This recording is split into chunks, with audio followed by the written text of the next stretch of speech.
Siete de la mañana con 4 minutos. Seguimos compartiendo con ustedes nuestra emisión de este día viernes 28 de mayo. Y para nosotros es un gusto poder recibir tanto a Sandra Grimaldi en la ciudad de Guayaquil como a quien le habla Fernando Cajo, al doctor Miguel Ángel Puente. Él es un analista, experto laboral, director de Puente y Asociados de Estudio Jurídico y un conocedor de todo lo que significa la materia social en nuestro país. Doctor Puente, siempre un agrado estar con usted y gracias por la deferencia. Quisiéramos primero tener una lectura general de usted respecto a lo que significa el nuevo gobierno del presidente Guillermo Lasso y específicamente lo que se viene ya anunciando tanto en el discurso presidencial como en la presentación de sus ministros y el propio ministro del Trabajo, Patricio Donoso Chiriboga, respecto a cómo se va a manejar esta política laboral en el país. Doctor Puente, le escuchamos. Buenos días. Buenos días, Fernando. Buenos días, Sandra. Un gusto poder compartir siempre con ustedes. Bueno, yo creo que el gobierno del presidente Lasso comienza su gestión con una alta expectativa de la población, ¿no? Hemos visto una alta expectativa desde el momento de la elección, luego los primeros anuncios, la ceremonia mismo de asunción del poder, efectivamente fue una ceremonia bastante emotiva. Hemos visto, yo he recibido varios comentarios de distintas personas como que volvieron a ver un cambio de mando al cabo de mucho tiempo, es decir, o sea, ha generado mucha expectativa, tuvo un toque igualmente emotivo, el discurso de la presidenta de la Asamblea, el discurso del presidente Lasso, en la conformación del gabinete, creo que existen nombres de alta valía, una mezcla entre personas jóvenes en política, nuevas en política, que no han tenido una experiencia pública previa, pero que han tenido una destacada acción o gestión en el sector privado, más aquellas personas que igualmente sí tienen una vasta experiencia en el servicio público. Entonces yo creo que eso genera un equilibrio adecuado entre el aporte de nuevas ideas de personas que tienen una trayectoria adecuada en el sector privado y aquellos que efectivamente han tenido ya un paso por la gestión pública. Entonces, en ese sentido, yo creo que algo que define el gobierno del presidente Lasso en estos primeros días es una alta expectativa, y yo creo que esa alta expectativa hay que traducirla primero en una confianza en lo que él va a poder realizar en estos primeros 100 días. Yo creo que igual él ha marcado un hito importante al anunciar justamente el plan de los 9 millones de vacunas en los 100 primeros días de gobierno. Entonces, esto yo creo que es como la primera prueba de fuego que dependerá mucho del resultado de esto, justamente para ir consolidando otros lineamientos y ofertas que ha realizado el presidente electo. Yo creo que es importante, como decía, traducir esta alta expectativa en darle la oportunidad en este camino de los primeros 100 días de gobierno. Obviamente habrán medidas de acierto, que esperemos que sean la mayor cantidad de medidas, sean acertadas para poder efectivamente ratificar la confianza, consolidar la aceptación del presidente, y esto le permitirá en el mediano plazo poder realizar ciertas medidas que muchas veces pueden ser impopulares, pero que son necesarias. Entonces, es muy importante el efecto de sus primeros 100 días. Pero también pueden haber errores, ¿no? Y esos errores habrá que irlos traduciendo en rectificaciones adecuadas, ¿no? Yo creo que uno de esos primeros temas que se dio en el mismo presidente Lasso fue la conformación de la mayoría legislativa, es decir, se hablaba precisamente de la existencia de un acuerdo entre el bloque de Creo, el Partido Social Cristiano y UNES, y creo que el presidente se dio cuenta que había un rechazo generalizado de una buena parte de su electorado a esa posibilidad de un acuerdo legislativo con estos bloques.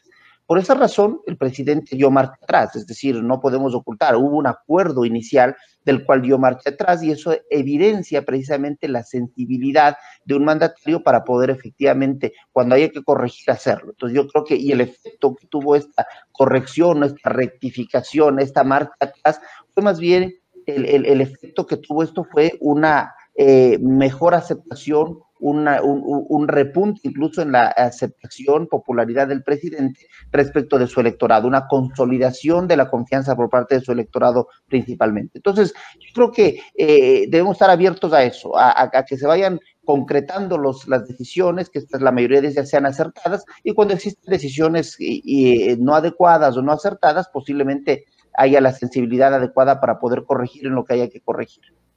Doctor Puente, Con todo este panorama y con las puntualizaciones que ha hecho principalmente en materia sanitaria, también ya hay algunas en materia económica y una de las fundamentales es el tema laboral. El presidente, por intermedio de su ministro, ha anunciado ya que hay un proyecto de reforma laboral y en ese proyecto el propio ministro del Trabajo, Patricio Alonso, ha dicho de un contrato por horas para ciertos sectores en el país. ¿Cómo mira usted desde su experticia en el tema laboral esta posibilidad? Y también ha comprometido al sector privado. Es fundamental que camine el sector público y privado de la mano para poder ejecutar estas medidas.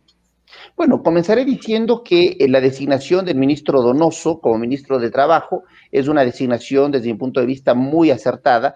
Patricio, normalmente la tradición en el Ministerio de Trabajo ha sido que esta cartera de Estado lo ocupe un abogado, ¿no? Tradicionalmente han habido determinados casos de excepción. Patricio no es abogado, es arquitecto, pero tiene una amplia experiencia en el manejo político. Su paso muy destacado por la Asamblea Nacional, habiendo llegado a ocupar la vicepresidencia de la misma, evidencia naturalmente un conocimiento político, un manejo de la negociación política desde el punto de vista práctico, y por esa razón yo creo que su designación es muy importante, porque hoy uno de los primeros retos del Ministerio de Trabajo, más allá de los temas técnicos, que para eso tendrá un equipo naturalmente de orden legal, es justamente, primero, una negociación adecuada, un encuentro adecuado entre los distintos sectores, los sectores de empleadores, el sector privado, el sector empleador, los empresarios y los trabajadores, las centrales sindicales, los distintos grupos de representación sindical, y esto creo que Patricio lo va a poder realizar de una manera muy adecuada. Segundo, yo creo que era importante un manejo con la Asamblea Nacional, porque se va a presentar un proyecto de ley, como usted bien lo menciona, Fernando, en la Ley de Oportunidades Laborales, que así se le ha llamado, a la Asamblea Nacional. Y entonces habrá que hacer, naturalmente, ahora Patricio estará del otro lado, como presentando en nombre del Ejecutivo un proyecto de ley y haciendo la negociación adecuada, legislativa, parlamentaria en la Asamblea Nacional, que es, digamos, el lugar donde Patricio ha tenido, reitero, una amplia experiencia. Entonces yo creo que la designación de Patricio, comenzaré diciendo que es muy adecuada, creo que tiene muchas oportunidades de tener un resultado adecuado, y su éxito será el éxito naturalmente del país, del sector empleador y trabajador, de los sectores laborales, para poder efectivamente concretar el mayor reto que tiene el actual gobierno, que es la generación de empleo. Entonces yo también quiero mencionar que lo que ha anunciado Patricio, la Ley de Oportunidades Laborales, en lo personal yo hubiera pretendido que el nuevo gobierno realice o presente un nuevo Código del Trabajo para reemplazar el existente desde 1938, que creo que es un código que ha sido un código interesante, bueno, bien elaborado, por eso ha durado tantos años con ciertas reformas, pero que requiere una actualización. Sin embargo, también yo creo que hay muchas veces hay que ir al tema práctico, ¿no? Y el tema práctico, vemos una mayoría legislativa bastante especial, a veces que posiblemente pueda tambalear una mayoría de 70 votos y consolidar una reforma integral del Código del Trabajo posiblemente requiera de mayores consensos. Hay esto, una urgencia en el país es naturalmente la generación de empleo. Recordemos que apenas el 33% de la población, es decir, 3 de cada 10 personas tienen un pleno empleo. ¿Qué quiere decir eso? Que 7 de cada 10 personas o están desempleadas o tienen un empleo no adecuado o están subempleadas. Entonces, eso creo que es la prioridad, y el gobierno nacional ha hablado o se ha propuesto, se ha trazado una meta de la generación por lo menos de 2 millones de empleos. Es una meta ambiciosa, pero indispensable, porque el deterioro, el país ya venía con un deterioro en su pleno empleo antes de la pandemia, y la pandemia fue precisamente un efecto adicional que agudizó esta crisis en el tema del empleo. Recordemos que la propia Organización Internacional del Trabajo anunció que la pandemia lamentablemente cobrará aproximadamente 350 millones de pérdidas de puestos de empleo a nivel global. Es decir, este es un problema generalizado y ante eso hay que tomar medidas. La Ley de Oportunidades Laborales que ha anunciado el presidente Lasso y el ministro Donoso, creo que es un instrumento. No, las leyes per se no generan empleo, pero las leyes son instrumentos que permiten viabilizar las condiciones laborales. Y esto es lo que se pretende. Se ha hablado, por ejemplo, varios temas que se ha tenido conocimiento, lo que justo mencionaba Fernando, un tema de una contratación por horas. Constitucionalmente existe una prohibición legal para la contratación por horas, pero hay mecanismos a través de los cuales se puede efectivamente llegar al mismo efecto. Actualmente el propio Código del Trabajo, en su artículo 82, establece el contrato por jornada parcial permanente. Entonces, ¿qué significa esto?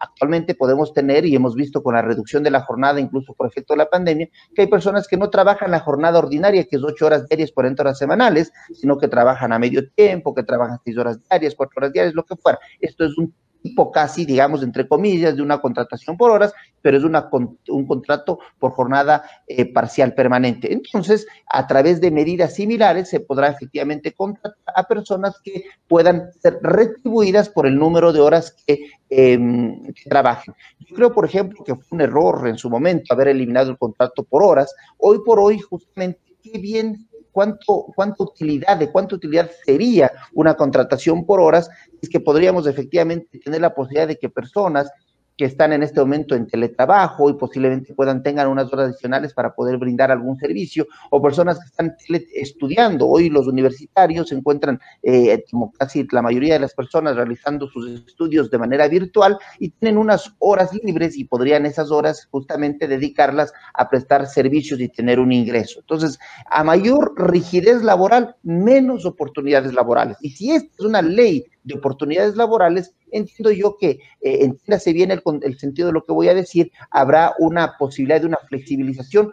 De ninguna manera significa afectación de derechos, regresión de derechos, abusos laborales. Eso hay que evitar, hay que controlar, pero reitero, hay una regla que se ha cumplido en el país, se ha cumplido en Colombia, en Perú, en Chile. A mayor rigidez laboral, menos oportunidades laborales. Doctor, muy buenos días. Sandra Grimaldi lo saluda desde Guayaquil y precisamente esa era mi inquietud, porque la mayoría de las personas que están en sindicatos, ¿verdad? Y que están trabajando y que están apoyadas en el Código del Trabajo, que como usted bien dijo está vigente desde 1938, no quieren perder sus beneficios o tienen miedo de perder los beneficios y, por otro lado, tampoco están de acuerdo en que las personas que vayan a ser contratadas de ahora en adelante no tengan los beneficios que ellos sí han tenido. ¿Cómo llegar a un punto de equilibrio para darle trabajo a todas las personas que no tienen trabajo y que es imposible que se las contrate con la modalidad que ha estado vigente hasta el momento? También tenemos otro tema que quisiera que lo toquemos y es el tema del teletrabajo.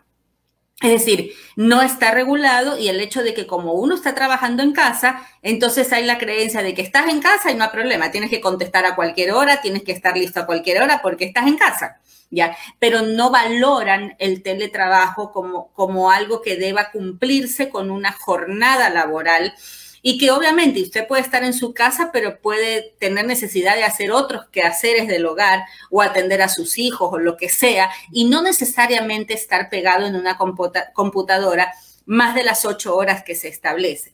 ¿Cómo controlar este tipo de cosas o cómo enmarcarlas en un reglamento, por ejemplo, en una primera instancia, sin llegar a las críticas o a los reclamos que puedan darse en el tema con los trabajadores, doctor?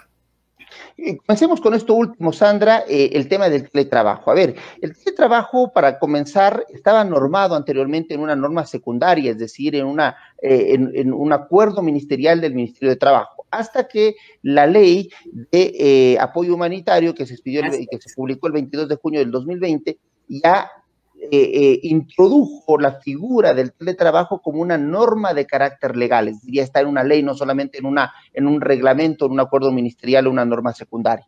Para comenzar, esta misma norma, la ley de apoyo humanitario, establece algo muy importante, que es el derecho a la desconexión. ¿Qué significa este derecho a la desconexión? Es que los trabajadores tienen el derecho a desconectarse, es decir, a no tener que contestar los WhatsApps, el correo electrónico, las llamadas telefónicas, por lo menos 12 horas continuas dentro de un día de labores. Es decir, para ponerlo en un caso práctico, es decir, el trabajador tendrá el derecho a desconectarse, a no tener el acceso o no tener la obligación de contestar de 8 de la noche a 8 de la mañana, para poner un ejemplo, ¿no? Es decir, 12 horas ininterrumpidas de derecho a la desconexión. Esto es justamente para garantizar el derecho al descanso, el derecho a otras actividades.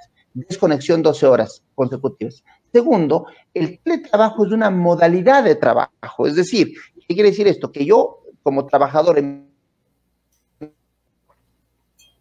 vez de ir a una ordinaria de 8 horas diarias, 40 semanales, no me desplazo, sino que me quedo en mi domicilio, y desde mi domicilio, a través de los medios tecnológicos, como esta plataforma que estamos usando ahora, o Zoom, o cualquiera de estas que existe, me conecto y realizo mis actividades. Pero ¿en qué tiempo tengo que realizar mis actividades? Eso no ha variado, es decir, salvo que existe una reducción de jornada, pero en términos generales, la jornada del teletrabajo es de 8 horas diarias, 40 horas semanales. La verdad, en la práctica, tenemos que hablar aquí desde el punto de vista de lo que dice la ley y lo que pasa en la práctica, es que por la particularidad del teletrabajo, muchas veces las jornadas son prolongadas, pero en estricto sentido, y eso hago un llamado a los empleadores a que consideren, no se trata simplemente de requerir para que las personas estén teletrabajando de manera indefinida, porque en un momento determinado, las personas que están teletrabajando podrían reclamar inclusive laboralmente el pago de las horas suplementarias o extraordinarias por aquellas horas que excedieron de las 8 horas diarias, 40 horas semanales. Primero, la jornada en teletrabajo, la jornada ordinaria es la misma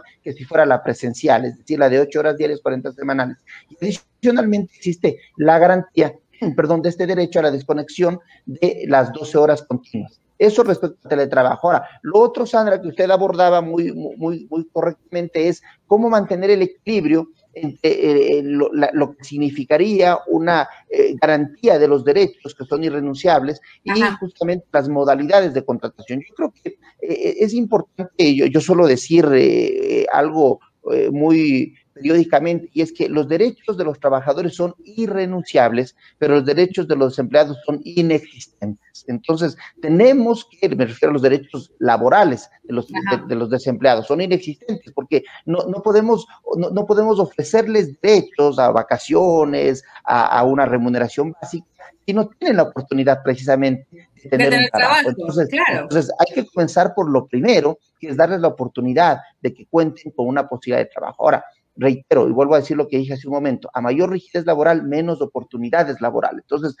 por ejemplo, en Ecuador, igual, desde mi punto de vista, fue un error haber eliminado el contrato de trabajo por plazo fijo y haber convertido el contrato indefinido como la modalidad estándar o general de contratación. Esto fue una afectación, ¿por qué? Porque una persona, un empleador... ¿Usted cree que en este punto, por ejemplo, quisiera que lo resalte usted, en ese punto es una de las razones por las cuales a veces los empresarios no contratan a los trabajadores porque tienen miedo a esta carga laboral que existe, ¿verdad? Y no ocurre solamente con los empresarios ecuatorianos o quienes viven en el país, sino también con el inversionista extranjero, que obviamente dicen hay demasiada carga laboral o demasiados beneficios de los trabajadores en el país, cosa que no ocurre en otros países del mundo. ¿Cómo llegar a ese punto medio que permita que el Ecuador sea más atractivo para los empresarios de acá y para los inversionistas extranjeros? Y hay otro punto que también es preocupante y yo no sé cómo lo vaya a manejar el presidente Guillermo Lasso, y es su promesa de aumentar el salario básico a $500. Por más que lo haga durante los 4 años, $25 cada año, usted sabe muy bien por las noticias y quienes nos están escuchando que nunca se ha llegado a un consenso para fijar el salario básico. Siempre tiene que dirimir el ministro de Trabajo y aparte de eso nunca se llega pues a más de $2, $3, peor 25. Entonces, ¿cómo llegar a eso? Sí, justamente usted ha topado otro tema muy importante, Sandra, y es el tema de competitividad. Nosotros, el país compite naturalmente con sus vecinos, para ponerlo de manera más precisa, con Colombia y con Perú. Entonces, cuando una empresa tiene que tomar una decisión, ¿en qué país voy a operar? Posiblemente, si quiero operar en la región andina, tendrá que escoger entre Colombia, Ecuador o Perú. Y entonces nosotros tenemos remuneraciones en dólares, porque somos un país dolarizado, a diferencia de nuestros vecinos, remuneraciones en dólares más altas que las de nuestros vecinos. Ahora, ante eso, ¿qué hay que plantear? La reducción de la remuneración, imposible, ilegal, inconstitucional, no es posible. Entonces, eso para comenzar. Segundo, tenemos beneficios que los otros vecinos no los tienen. Por ejemplo, un beneficio que hay que ponerle atención es el de la jubilación patronal. La jubilación patronal fue una figura que se creó antes de la existencia de la Ley de Seguridad Social Obligatoria, que creó naturalmente una de las prestaciones de la Seguridad Social, es justamente la prestación de la jubilación. Entonces, a partir, y lo que se cometió en ese momento fue un error al no haber, y alguna vez que existió la Seguridad Social y esta asumió una de sus prestaciones, la de jubilación, debía haber dejado insubsistente la inicial, que era mientras no existía Seguridad Social. Pero hoy por hoy Ecuador es el único país en la región que tiene una doble jubilación, es decir, una por parte de la Seguridad Social para la cual se cotiza tanto el empleador como el trabajador, y otra que está a cargo exclusivamente del empleador. Entonces, estos beneficios que no existen, otro, por ejemplo, la participación de utilidades. En otros países no existe la participación de utilidades del 15% como existe en Ecuador. Ahora, ante esto, ¿qué hacer? Eliminar. Obviamente, eso implicaría una regresión de derechos, una afectación de derechos adquiridos de los trabajadores. Entonces, no podemos eliminar para los trabajadores que ya están contratados bajo unas reglas de juego. Es como que a cualquier persona, lo que buscamos es seguridad jurídica. Si un inversionista viene al país y estando en el país le cambian las reglas del juego, eso afecta la seguridad jurídica. Igualmente, los derechos de los trabajadores. Si un trabajador fue contratado bajo unas reglas, hay que mantener esas reglas. Pero pensemos que en este momento el país está viviendo unas condiciones excepcionales que no estaban previstas, unos temas de fuerza mayor, inclusive como se ha logrado catalogar precisamente la pandemia. Y ante eso, naturalmente, caben medidas excepcionales. La propia Organización Internacional del Trabajo, organismo internacional que precautea los derechos de los trabajadores y que establece directrices para las políticas públicas en materia laboral, recomienda, a consecuencia de la pandemia, a todos los gobiernos, no al del Ecuador, sino a todos los gobiernos, a que puedan flexibilizar sus condiciones laborales para permitir el mayor acceso de personas a tener empleo. En ese sentido, yo creo que es importante cómo homogenizar este tema. Una ley de oportunidades laborales, por ejemplo, que permita distintas modalidades, que permita una contratación, como ya la ley de apoyo humanitario establece, el contrato especial emergente a plazo fijo, sin que tenga que ser una estabilidad indefinida, porque cuando es una estabilidad indefinida, el empleador, si necesita contratar a una persona, piensa 2, 3 y hasta 10 veces, y el costo que representa contratar a ese trabajador. Pero si existe la posibilidad de que el trabajador trabaje solo para el proyecto, solo por un plazo determinado, solo para ejecutar una tarea determinada, entonces el empleador lo que hace es lo contrata, se termina el proyecto, termina la contratación, termina el plazo contratado, termina la contratación. Entonces es más fácil que un empleador decida contratar cuando tiene menos cargas, menos aristas que puedan efectivamente afectar al presupuesto. En ese sentido, yo creo también que es importante mencionar que hay que legislar y hay que tener atención respecto no solo de los trabajadores, o sea, a los trabajadores actuales no se les puede quitar sus derechos adquiridos, sus derechos consagrados legal y constitucionalmente, pero se pueden establecer condiciones especiales justo para las oportunidades laborales, para las nuevas contrataciones que vamos a realizar. A ellos, por ejemplo, no podemos igual vulnerar garantías establecidas en la propia Constitución y en convenios internacionales. No podríamos establecer, por ejemplo, que los nuevos trabajadores van a trabajar 50 horas semanales, no, porque existe un límite establecido en los propios convenios del trabajo, del cual Ecuador es suscriptor, que establece una jornada máxima de 8 horas diarias, 40 horas semanales, y así sucesivamente. Pero sí podemos establecer, por ejemplo, temas que no implican regresión de derechos. Por ejemplo, lo que he mencionado, la jornada laboral, es decir, que la persona trabaje por una modalidad que equivalga a un contrato por horas. 2, que sea una modalidad especial de contratación para determinados sectores que son más afectados. Por ejemplo, el sector turismo, el sector de la construcción, el sector manufacturero, el sector del comercio. Es decir, tenemos que ser más flexibles. O sea, pensar hace 5 años atrás en la modalidad del teletrabajo, como en este momento es casi la principal modalidad de trabajo, era impensable. Hoy por hoy el tiempo ha cambiado aceleradamente las condiciones laborales y por esa razón es importante ajustarnos a las nuevas condiciones. Entonces, una última inquietud, doctor, y bien cortito le voy a pedir, una última inquietud, bien cortita. En todas estas reformas que podrían adoptarse, ¿usted cree que debería también promoverse una afiliación al Seguro Social proporcionalmente menor tiempo que esté trabajando, y también podría servir como una ayuda al IES de tener más afiliados, no a tiempo completo como los tiene ahora, pero sí también sería una opción viable. Sí, a ver, el principio es que los trabajadores, quienes tienen la calidad de trabajadores, deben estar afiliados a la Seguridad Social, Así ¿no? sea por poco Aunque sea por un mes, pero tiene que estar efectivamente cotizándose. Así lo que conseguimos son dos cosas. Uno, garantía de protección para el trabajador en caso de un accidente de trabajo, lo que fuera, y dos, conseguimos naturalmente la aportación al trabajador que le va a servir para ir acumulando su número de aportaciones para una eventual jubilación al futuro, y dos, ingresos naturalmente a la Seguridad Social. Entonces, la Seguridad Social lo que necesita son nuevos cotizantes. Un problema de la sostenibilidad de la Seguridad Social es que las jubilaciones están aseguradas porque no existen nuevos cotizantes, porque no existen nuevas contrataciones. Así que ese es el reto gubernamental: generar más empleo, generar más cotizantes para la Seguridad Social. Y yo tengo una última pregunta. Se me quedan algunas en carpeta, pero por supuesto, escucharle al doctor Puente es algo fundamental. No podemos interrumpirle. Ahora, gracias, doctor, Fernando. Hace pocos días también entrevistamos acá ya la visión del sector de los trabajadores respecto al nuevo gobierno y respecto a lo que está significando estos anuncios.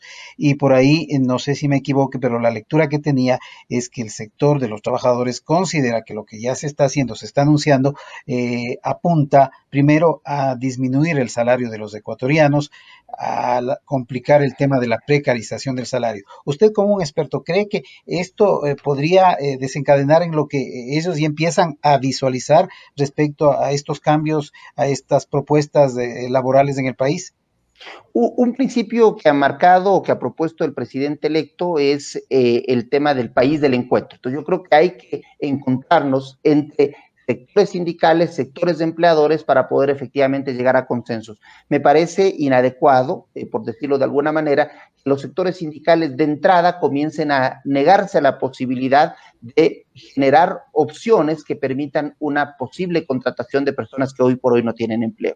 Yo creo que hoy por hoy la reivindicación de los sectores sindicales no puede ser el mismo de hace 40 años, no puede ser las mismas reivindicaciones de los años 70, no puede seguir siendo efectivamente el tema de conseguir derechos y conseguir contratos colectivos que muchas veces podrían ser inclusive abusivos o que ponían en riesgo la sostenibilidad del mismo empleo. Hoy por hoy el reto del sector sindical es precisamente ver opciones para que los trabajadores actuales puedan concretar sus aspiraciones con las condiciones que tienen, y que los nuevos trabajadores, aquellos que hoy no tienen un empleo, puedan acceder al empleo. Así que yo creo, obviamente habrá que, y creo que comencé diciendo eso, que la labor del ministro Donoso será muy importante justamente en la negociación, en el planteamiento a estos grupos, a estas centrales sindicales, para que puedan efectivamente encontrarse con esta propuesta, que reitero, el eje fundamental en este momento de la política pública debe ser generación de empleo. Es un tema fundamental. Sin generación de empleo no existe reactivación económica. Igual, sin reactivación económica no existe generación de empleo. Es un círculo virtuoso, pero puede ser igualmente un círculo vicioso si no se toman las medidas adecuadas. Así que yo creo que son los dos temas que van de la mano. Obviamente las condiciones las que recibe el país del presidente Lasso no son las mejores. Todos, ya es el diagnóstico, creo que todos lo tenemos claro. El tema es las soluciones. Las soluciones yo creo que vienen por un acuerdo legislativo que permita la aprobación de esta ley, viene precisamente por estabilidad jurídica que permita que los inversionistas que al final deciden invertir en el país, efectivamente tengan seguridad jurídica de que no se les va a cambiar las reglas de juego y que puedan efectivamente, es indispensable la inversión. Según los cálculos del Colegio de Economistas de Pichincha, para generar 1 millón de empleos en el país, requieren 7,000 millones de inversión, es decir, es una cifra ambiciosa. Así que Ecuador ha tenido unas cifras muy bajas de inversión extranjera, bordeando los 1,000 millones de dólares. Llegar a una inversión de 7,000 o 5,000 millones de dólares es una apuesta muy ambiciosa, pero creo que es posible. O sea, algo hicieron en su momento países como Perú, algo hicieron en su momento países como Chile, algo hicieron países más lejos en su momento países como Singapur, para hacer grandes